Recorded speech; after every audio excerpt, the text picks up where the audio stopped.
Hello, hello. Happy Friday. If you're watching on Friday, if you're here live with us on Friday, welcome to the Joyful Business Live Show.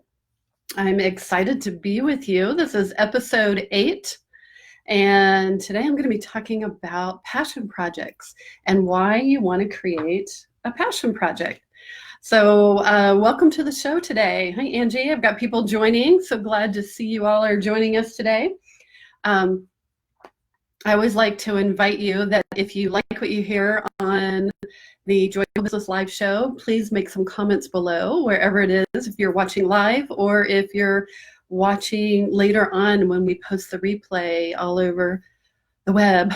Post your comments and tell us what you like about the show. I love to tell us, me, myself, and I, my committee and my team who are creating this show. I do have a team, but I also love to, anyways, point is, I love to hear what you're up to. Thank you, Angie. I appreciate it. I appreciate that.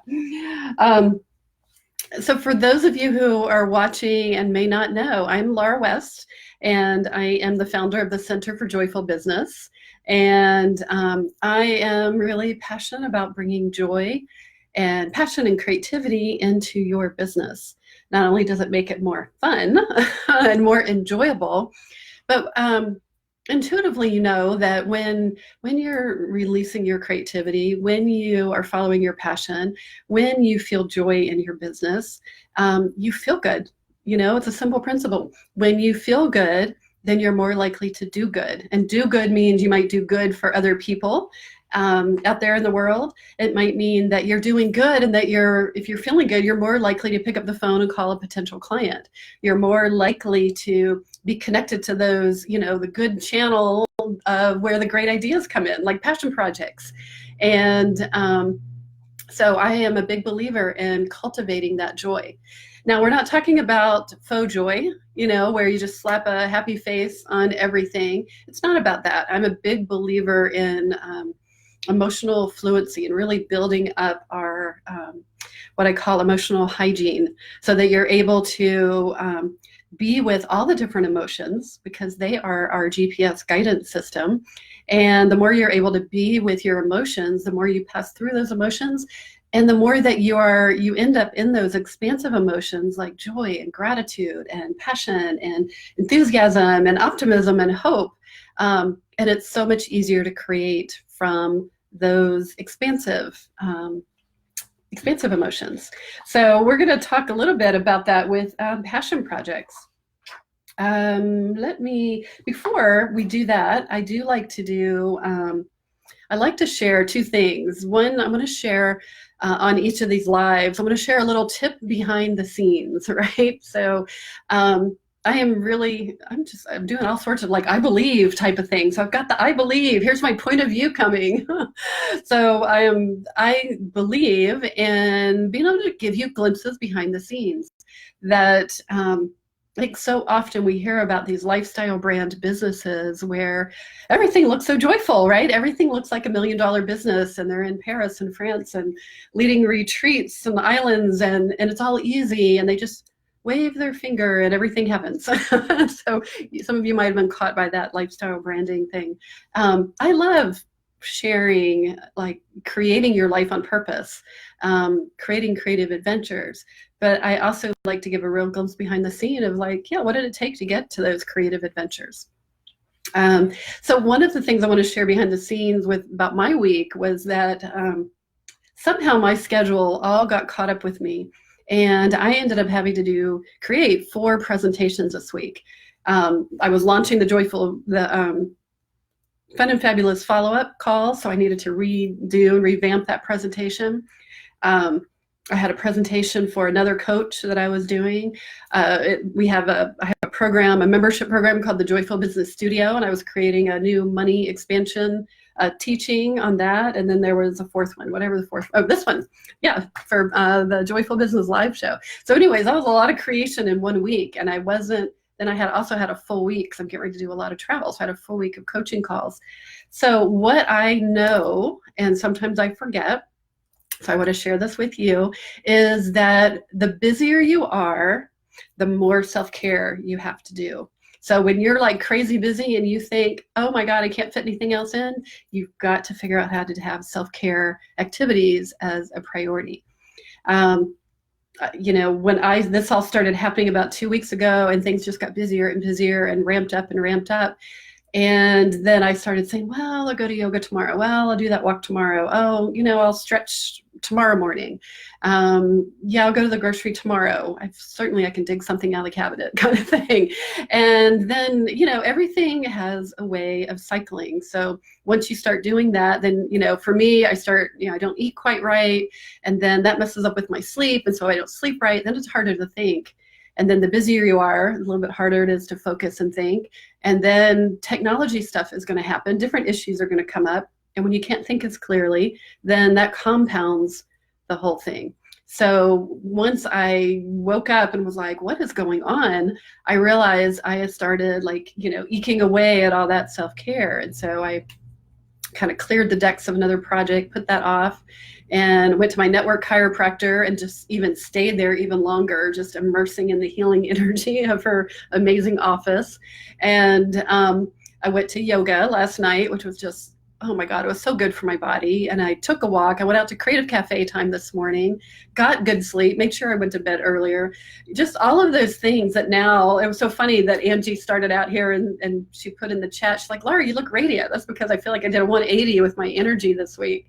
So I want to share that tip with you behind the scenes. It's one of those things that we know, we hear about self-care, but when you get busier and busier, which is a good thing, right? My mom's like, oh, it's a good thing you're so darn busy. I'm like, it is. And you got to also remember to amp up your self-care. And you can find ways of doing that don't have to be major, gigantic things. Or if you give some forethought to it, I could have gone to the grocery store ahead of time this week, so that I would have had all my healthy options.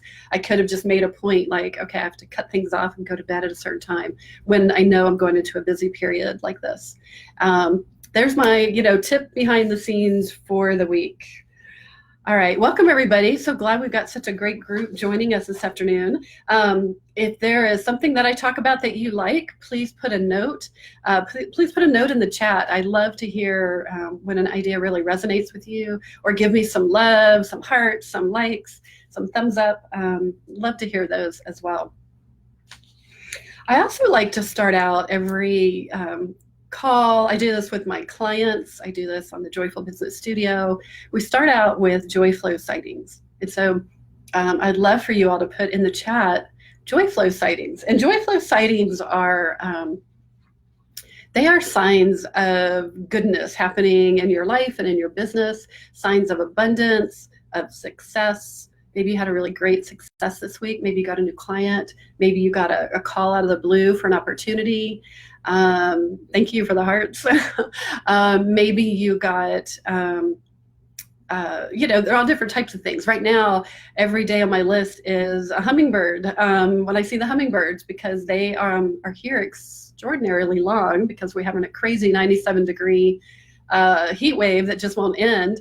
Although it is supposed to end today, and then we're going to dive down 20 degrees tomorrow, which I think we're all kind of ready for our jeans and our boots, is what everybody on Facebook is saying.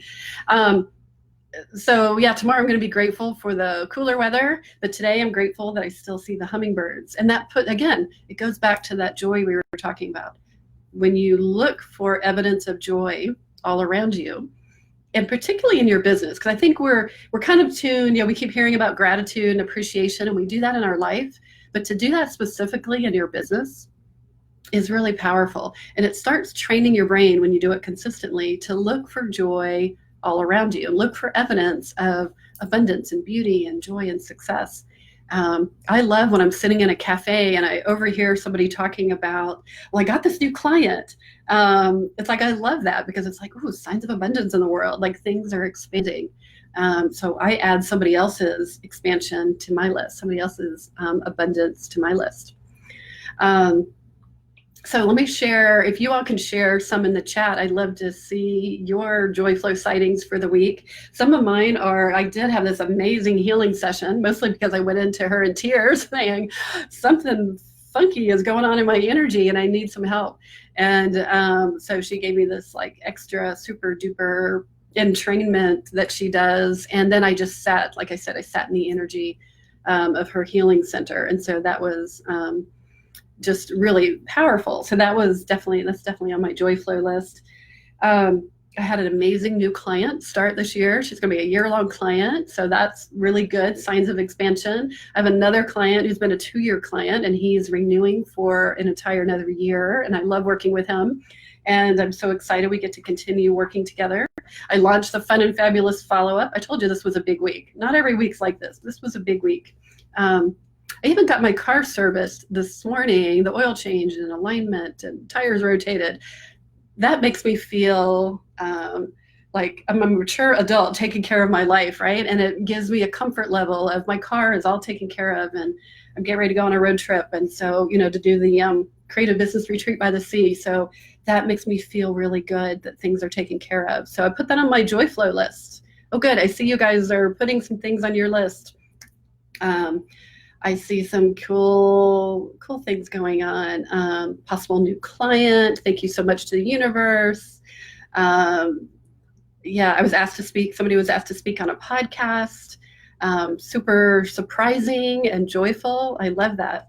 I literally write joy flow sightings every day. And so I encourage you to do the same. And in particular, include your business. Like I said, it's easy to do joy flow sightings and gratitude for our lives. We're kind of trained to do that, but to do that in your business, you'll start creating, those neural pathways where your brain will start looking for more of that. So, all right. So that's how I love to start these shows with our tip, and then our the joy flow sightings. And if you're just joining us, if you want to write your joy flow sightings in the chat, I love to hear them. I get inspired when I see them, and I know other people do too. So please share your signs of abundance and success and beauty and joy. I'm going to take a sip of water because we are going to dive into passion projects. That's what I want to talk about today. I love passion projects. I'm going to tell you a lot about them. And actually, as I was writing my outline for today, I realized just how much I love passion projects and how much that has been a part of what I'm up to. So what is a passion project, first of all? So a passion project, to me, is this idea that you have, that it's usually some sort of creative idea that it just really makes you feel alive, right? It might, It might make your heart expand. It might give you tingles or goosebumps when you think about it. It's something where you feel like you're in the flow. Talk about joy flow. Usually even just the idea of it has all the joy flowing, and it leads to more ideas, and it feels like, oh my gosh, I could do this, your creativity really soars. It just feels like it's this really big yes. So a passion project could be something really simple, like an article or a blog post that you want to write. It could be an idea for a new product or a program, maybe a new marketing strategy, and all of a sudden you've been thinking about how you could creatively put this together. Maybe it's just something you want to try and experiment with, and you're not really sure how it fits into your business. Usually that's where passion projects come from. You're not quite sure why you're doing this. That's how mine come up, at least. It's like when I just let go and trust the energy, it starts moving in this direction, and the ideas just keep coming around it, and it starts creating this big ball of energy. And I can't always logically say, oh, well, if I do, X, then I'm going to get Y, and of course Z is going to happen. That's not how passion projects work. Passion projects often don't make sense, Passion projects are really great, though, for testing out ideas.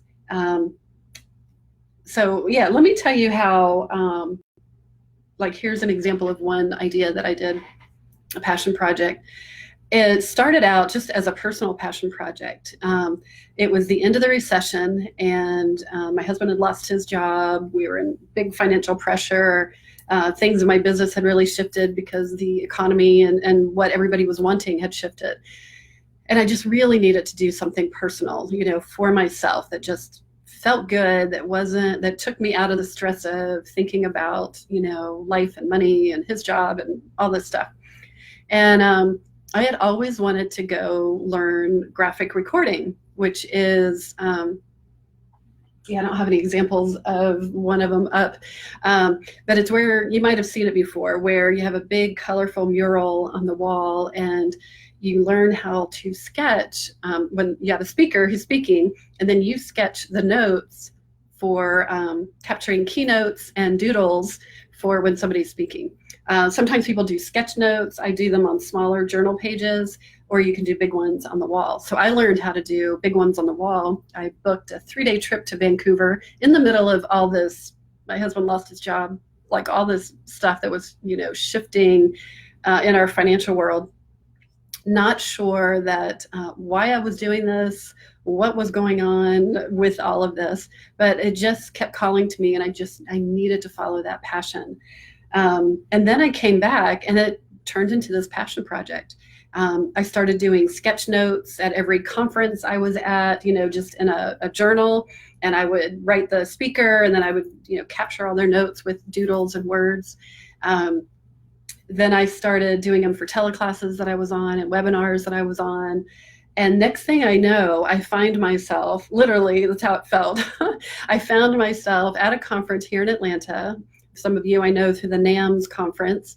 And I found myself in front of a 8-foot piece of paper on the wall on the side of a room while the keynote speakers get ready to come on, and I was going to sketch note during his talk. And it all just happened easily. I mean, it was effortlessly. There was a teeny moment, though, when I was standing there with my back to 350 people, marker poised in hand, all these markers I've been trained how to hold. And I was like, oh, crap, I'm going to do this in front of people. Like, what was I thinking, So sometimes a passion project has that kind of energy, like a what was I thinking energy. So I'm going to talk about that in a little bit as far as, what kind of, what do you do when that happens? So in this case, I was already in front of a bunch of people, and I knew, like, just to breathe and to just trust. Like, they'd never seen this before. So whatever I did was going to be more than they had seen. And it turns out that they loved it so much. I ended up doing it for 10 different keynote speakers they had all throughout the weekend. I learned a lot about how to hold my arm and how to better position my body, because that first weekend I ended up having to put a lot of ice on my wrist because of all the weird things I was doing on the wall. So you learn from passion projects, right? You learn from getting out there and doing it. It's kind of like, it's just like when you've got that pottery wheel. We've all seen that spinning wheel with the clay and you mold it. But the wheel has to be spinning. You can't create the vase or the bowl with it static, with it just sitting there. You have to actually spin it. So it's really risky doing it, right? It feels really vulnerable. And passion projects can feel risky and they can feel vulnerable, but they're so worth it. Passion projects are also kind of notorious for, it's something that you just do because it is like a creative expression, a creative action, and you're not attached to the outcome. So I think that's what considers it to be more of a passion project rather than, oh, this is an idea I want to do in my business. There's a kind of, I'm going to test it out. I'm going to experiment with this. And what I'll share is from that passion project of the graphic recording, of just being curious and doing it for myself. Then it led to this, this conference. And then I started doing it for other people, and I started traveling to people's conferences, and they were paying me to do this. And then, I had people pay me to sit on their webinars or their teleclasses and, all sorts of things like that. And that was really fun. And I loved it for a while. And I got such clarity from that. And what I realized was that actually I liked doing them for myself even more. And that I really like being in the front of the room and not being on the side of the room. So a lot of people who met me at those NAMS conferences, at the graphic recording, when I was doing those walls, they thought that that's all I did, that I was an artist. And they didn't know that I've been like a coach for almost 20 years. And so, that helped, but it helped me through a time when I needed to have that creative expression. I got a lot of visibility. I was very well known for that. It got a lot of attention all over social media. And then, but I also got really big clarity of like, this is not where I want to take my whole business. It was a passion project that was good for a season. And now I do the info doodles mostly just for myself. And I love that. And that makes it feels good. So I want to share that with you as an example of, following a passion and turning it into this project and letting it have its season. Like you just don't know where it's going to go. I see Anne here is talking about, I just so need to follow, right? She gave it all up to the universe and said, you guys need to drive the bus. And she was trying to make things work. Yes, so totally. There is a surrender to it. It was like, okay, I don't know why I'm doing this. I'm just going to surrender to it. And often your passion project is like this, you really feel it in your body. I think it's kind of a hallmark of a passion project. It's something that just makes you go, yes, oh my God, like blah, blah, blah, blah, things start tumbling out and you get so excited about it. And the details, the how and all that stuff, it's like you don't worry about that until you do, right? Until it comes in and grabs you, which it often does. So often you'll have this big, huge yes, and it's a really expansive energy with a passion project idea. And then the gremlins come in, that negative ego that says, well, that's going to be a big time waster. What if people don't like it? What if I really don't like it? I try it and I don't like it. What if it won't work? What if it's going to be too hard? Well, I can't understand how I would make money out of that. Or that's not practical. All of those stories that we probably have running behind the scenes that love to grab us. We all have our favorite stories that always grab us in different ways. No matter what level of success you're at, there's just a new version. They'll come out during a passion project. And so a passion project is, and so I started noticing this with myself, but I also started noticing this with my clients, that they would all have these passion project ideas, and then they would get stopped and they would get stuck and they wouldn't ever make time for it and they wouldn't do it. And so another passion project was born for me. I thought, I was listening to my community, seeing what was going on, and I thought, I'm going to do a 30-day passion project class.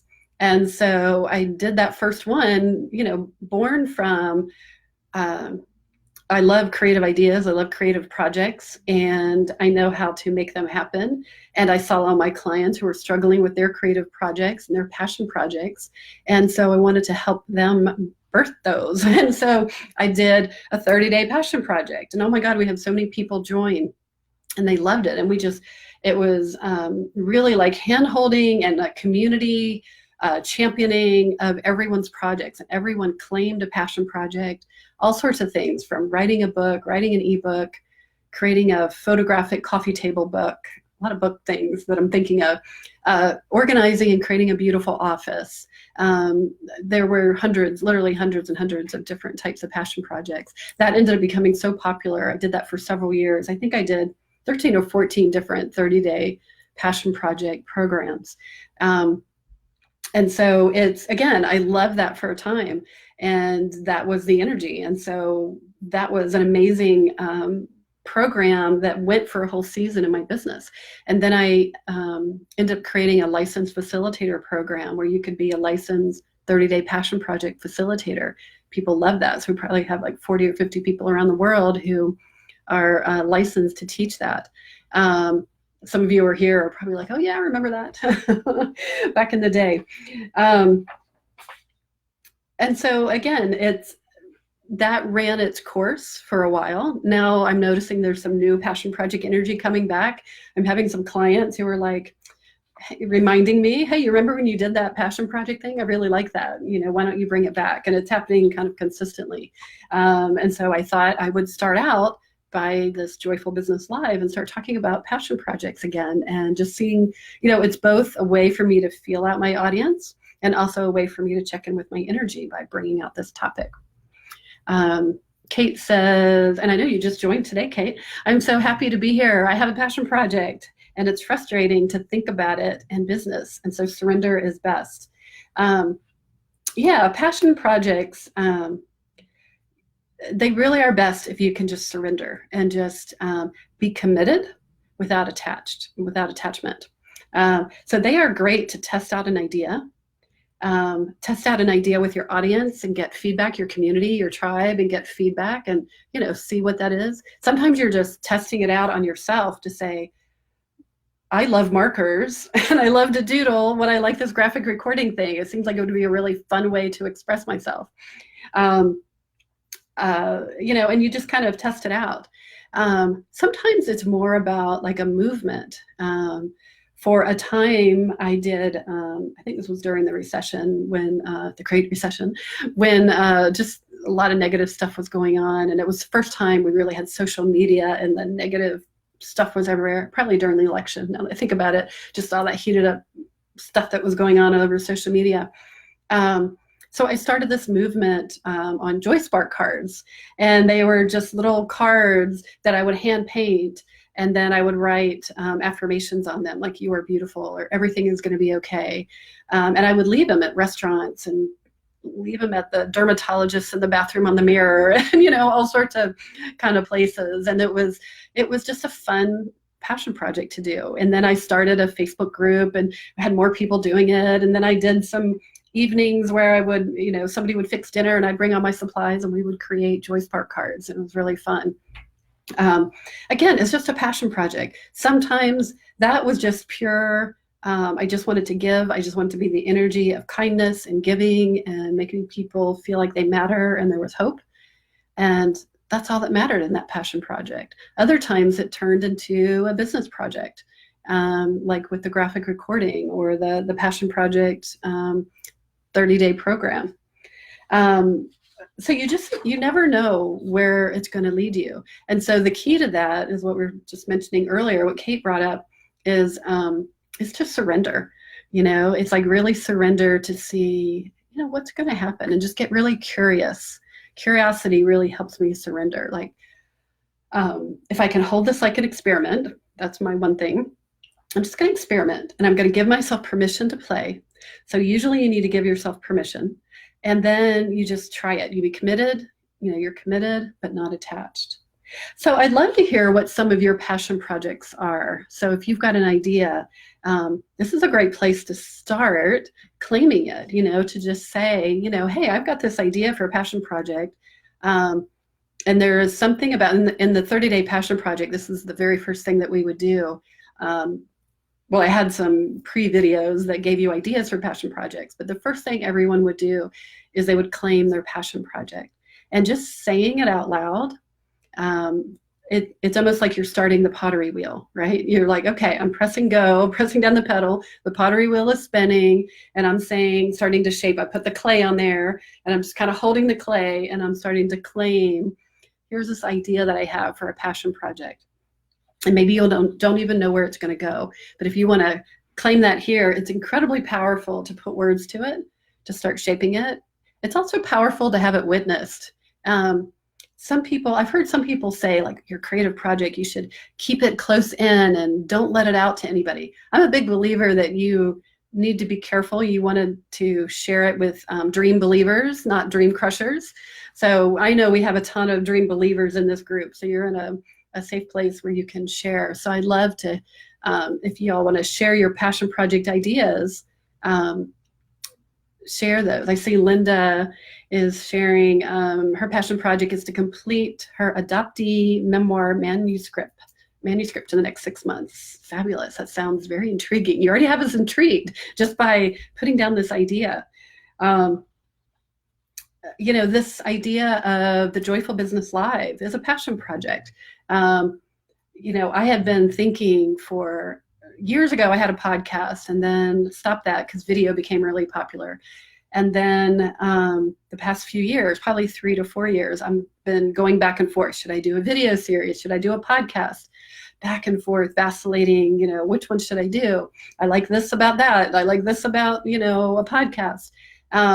And then I thought, you know what, I'm just going to do this and have fun. Right? I'm going to surrender to the energy of this wants to be expressed. And I want a forum to be able to start gathering my community and to be able to talk about ideas that I want to share and get feedback. And I didn't want to make a big deal about it, as far as like, um, this has to have a strategic plan behind it, and I must get to 1,000 blah blah blah and 10,000 this, and no, I just want to play with it. And so my goal when I started this back in June, I think it was I'm going to play with this for 6 months. I'm going to play with this for the rest of 2019 and see where it goes. Do I like showing up twice a month for video? Do I like the format of Facebook Live? Would I rather be doing a podcast? Like, it was hard for me to make the decision until I got into action, right? Until I started the pottery wheel going and started shaping to say, oh yeah, I like it like this, or no, I don't want it to, oh, it's going in the wrong direction. It's impossible to know until you're in action. Here's another passion project from Kate, Living Local Project, a way to move people from overwhelmed to action on behalf of a more beautiful earth. Oh, that is so true. Sometimes you can feel so overwhelmed by everything that you do is wrong. So everything you do is bad for the environment, bad for your body. So I can't wait to hear more, Kate. I love that idea. What else do I want to share with you? I'm just looking at my outline here. Another passion project that I started, I wanted to share stories with you because I want you to see how passion projects are real, to give you examples. If you start noticing in the media, a lot of movie stars and celebrities talk about passion projects. I can remember when I was leading all those 30-day passion projects, there was an article in People magazine from Hugh Grant, and he's like, I am so grateful that now I just choose passion projects. And that was his way of doing that. And a lot of people will talk about special documentaries or special meaningful work that they do that's really started as a passion project. And again, some of them have a season. Some of them you do to get clarity that no, that's not quite the right direction. And then some of them take on a life of their own and may end up becoming a project that becomes a business, or it may shift your whole business. All right. Another idea for a passion project, it was once I started writing the outline for this, I realized how much I really do use passion projects to test out ideas. And again, it's not just to test out an idea. It is to follow the energy of something that I'm wanting to put forth, something I'm wanting to be in the energy of, and then test it out to kind of see where it goes. So after my divorce about 5 years ago, my business was predominantly online, and which I love, the ability to have, virtual clients everywhere, all over the world. But I was also like hungering for some in-person connection. And I didn't really go to a lot of networking meetings and stuff like that because I traveled a fair amount. And then when I had 2 kids, so it was like when I'm home, I wanted to be home, and they had a billion activities, sports and stuff like that. So I wanted to be home. As things started shifting, my kids were older and driving and off to college and things like that, I started going to more networking events. And then I found, while I loved the networking events, there was a piece missing for me, and I wanted to have more rich connection that you don't always have time for at, going to a luncheon or a evening event or something like that. And so I had this idea of like, well, I already go out a couple times a week to creative cafe time. That's what I call it. So I go out to a cafe. A lot of you do this. Go out to a cafe. I will journal, read something inspiring, and then start getting ideas for my business and life and things like that. It's just incredibly productive and fun time. And it's so good to get out of my office. It just totally shifts the energy. So I came up with the idea of a pop-up success cafe. And I would just say, hey, I am going to be at Atlanta Bread this Friday at, 9 o'clock. Join me if you want to come by. And so I had a couple people joining me. And then I did it a couple more times and people were joining me. And then it got a little bit bigger and bigger. And then all of a sudden people were like, hey, when are you doing that pop-up thing? I want to know. I want to put it on my calendar. And I'm like, well, it's a pop-up thing. The idea was for it to be spontaneous, but people, like, I had to start planning a month ahead. Like, when am I going to do the pop-up? So I just told somebody today, like, when's the pop-up going to be in November? They were like, I want to come to that thing. So it started growing, right, as a way for me to start connecting with people and be in person. And then I designed it so that it was not like a typical networking thing, but where we were actually connecting and having some rich conversation and some rich shares, and then doing a little bit of coaching as well so we could go a little bit deeper. And it's taken off. People in Atlanta know my pop-ups. They look for them, they ask for them. I did one in Northern Virginia when I was there last week. I did a pop-up there. I've done them in Virginia Beach when I go do my retreat. Sometimes I do those. And so it turns into a thing. Now I'm writing an ebook because my clients are all like, I'm coaching my clients on doing pop-up success cafes based on their different types of businesses. Like my one client, Julie Boyer, does a pop-up career cafe. And so they take that idea and the basic premise behind it and again, put it on the pottery wheel and kind of shape it into their own unique creation. Let's see. Just looking at my list here. So yeah, and I'm writing an ebook about pop-up cafes. So it's like, sometimes the ideas don't go anywhere, and then sometimes the passion projects take on a life of their own. So you never know. So what I encourage you to do is to claim your passion project. Yeah, write it down here. I see some more people writing down their ideas. Angie says she wants to play with the Shoulda-holic shift workshop. Oh my gosh, Shoulda-holic. I can remember a time when I was definitely a Shoulda-holic, and now it grabs me every now and then. I love that idea. So many different, just think about it. And sometimes you might just have an idea, and sometimes you just need to share it to see how it feels, and see if the excitement grows, or if it's like, yeah, it's an idea, but maybe you don't have to do it. Not every idea is meant to be done. I know a lot of you who are in this community get so many different ideas, and usually you get overwhelmed with, you have so many creative ideas. And I always like to say, not every idea is meant to be acted on. Sometimes the idea is a stepping stone to the next idea. Okay, keep that in mind. So as you're thinking about your passion project and trying it on, I really encourage you to make a list or a mind map and ask these questions, answer these questions. What do you need to know? So in order to have this passion project be birthed, to be born, to be manifested, for you to create it, what do you need to know? What kind of resources do you need? What kind of time commitment do you need? What kind of money do you need, if you need any? And what type of expertise or coach could help you with this, if you need that? Sometimes it's just an idea you test out on your own. Sometimes it's something that might have a bigger life, and you want to get some help so that it can be easier. I see Heidi says, of all the networking events I go to, yours is my favorite. Thank you, Heidi. I know that she loves that. I love seeing you there. All right. So yes, make your list. What resources do I need? What time, money, what kind of expertise? And then think of a way that you could just test out your idea. Maybe what is the small way you could test it out? So you might have an idea for a program that you really want to do. So what you could do is start writing some articles or blog posts or Facebook Live and see what kind of feedback you get. Now, I'm a big believer in sharing your ideas, as we talked about at the beginning, but make sure you're sharing them with dream believers. Okay, people who believe in creative ideas and possibilities, and the idea that you can put something out there without being attached to it and having to make it work. All right, passion projects are not when you start out, you can't have that, we're going to make it work. You have to hold it firmly and let the wheel spin and let it see what wants to be birthed. Because lots of times they take on a whole different quality of their own. Inviting people to just show up at Creative Cafe time with me has turned into this thing now, the pop-up success cafe that I'm kind of known for. And people like Heidi say it's so favorite. It's my favorite thing. What else do I want to share with you today? I think that is about it. So, I would just share another example of, we launched the Fun and Fabulous Follow-Up 30-day challenge today.